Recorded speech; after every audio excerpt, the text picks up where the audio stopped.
Assalamualaikum warahmatullahi wabarakatuh. Halo semua, perkenalkan saya Isma dengan NIM 21101232200014 dari Program Studi Bimbingan dan Konseling FKEPOLM angkatan 2021. Nah, di sini saya mau sedikit menjelaskan mengenai review materi manajemen BK di sekolah yang diampu oleh Ibu Dr. Sulistiana SPD MPD, Bapak Dr. Ali Rahman MPD, dan Bapak Hendro Yulio Suryo Putra SPD MSI. Selain itu, saya juga mau menceritakan tentang Google Sites yang kami buat. Dari mata kuliah manajemen BK di sekolah ini, banyak sekali pengetahuan dan hal-hal baru yang saya dapatkan. Mulai dari memahami bagaimana manajemen pendidikan, manajemen BK yang berbasis POP, dan pengorganisasian manajemen BK tersebut.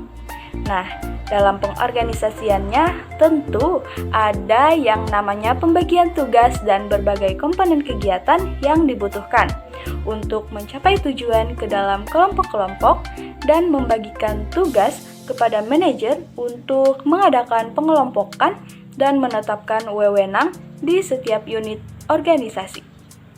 Nah, apabila tidak ada pembagian tugas dan wewenang, maka anggota tidak akan mengerti mengenai tanggung jawabnya yang akan mengakibatkan terjadinya ketidakseimbangan tugas antara anggota yang satu dengan yang lain. Seperti halnya manajemen BK di sekolah, juga harus ada pembagian tugas yang tepat agar tujuan lebih mudah diraih. Selain itu, dalam mata kuliah ini, saya juga mengetahui mengenai bimbingan konseling, mengenai sekolah penggerak, mengenai profil pelajar Pancasila, dan juga mengenai POPBK lebih dalam lagi. POPBK sendiri terbagi menjadi beberapa jenjang, yaitu POPBK SD, POPBK SMP, dan POPBK SMA maupun SMK. Nah, jika dilihat secara keseluruhan dari bidang layanan, komponen layanan, dan program layanan yang diberikan, terdapat perbedaan yang tipis di setiap jenjangnya, namun perlu diperhatikan. Perbedaan tersebut terletak pada pemberian layanan yang harus disesuaikan dengan karakteristik dan tugas-tugas perkembangan yang harus dicapai sesuai dengan usia dan tingkat pendidikan anak. Seperti pada jenjang SD, layanan bimbingan dan konseling biasanya lebih diorientasikan pada bimbingan klasikal dengan fungsi pencegahan dan pengembangan. Kemudian, pada jenjang SMP, peserta didik akan diberikan layanan yang dapat membantu menentukan apakah ia akan melanjutkan pendidikan ke SMA, SMK, atau sederajat. Nah, sedangkan pada jenjang SMA, peserta didik lebih difokuskan pada pemilihan jurusan dan melanjutkan ke perguruan tinggi. Sedangkan pada jenjang SMK, peserta didik sudah disiapkan untuk langsung terjun ke lapangan atau bekerja, ataupun melanjutkan ke perguruan tinggi dengan jurusan yang relevan.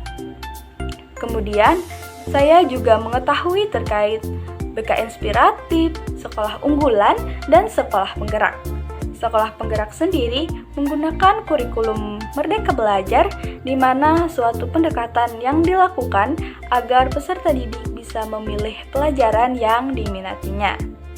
Terlepas dari materi yang telah dipelajari selama 1 semester ini, saya juga mengetahui terkait dengan pembuatan Google Sites yang bahkan tidak saya ketahui sebelumnya.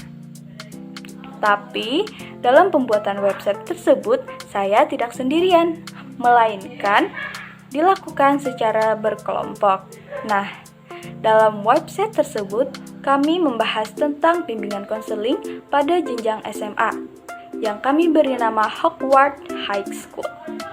Pada laman beranda, kami memuat tujuan pembuatan website dan juga ada logo sekolah yang kami buat. Nah, selain itu, kami juga mencantumkan visi dan misi. Lalu ada capaian fase, di mana pada jenjang SMA terdapat 2 capaian fase, yaitu pada fase E dan fase F. Selanjutnya, kami juga membuat beberapa media layanan BK seperti kotak masalah, leaflet, dan media inovatif yaitu fitur Secreto yang bisa kalian akses secara langsung dalam website yang kami buat. Selanjutnya, pada perangkat layanan, kami mencantumkan Net Assessment atau asesmen kebutuhan yang dapat membantu mengetahui kondisi peserta didik yang akan dijadikan dasar dalam perencanaan program bimbingan dan konseling. Pada Net Assessment, kami telah menyediakan fitur tes kepribadian MBTI yang bisa langsung kalian akses. Kami juga mencantumkan contoh program tahunan, program semesteran, dan contoh RPL program bimbingan dan konseling. Dan yang terakhir juga ada dokumentasi kami selama pembuatan website ini dan video-video teman-teman saya yang lain. Sekian yang bisa saya sampaikan. Wassalamualaikum warahmatullahi wabarakatuh. Bye-bye.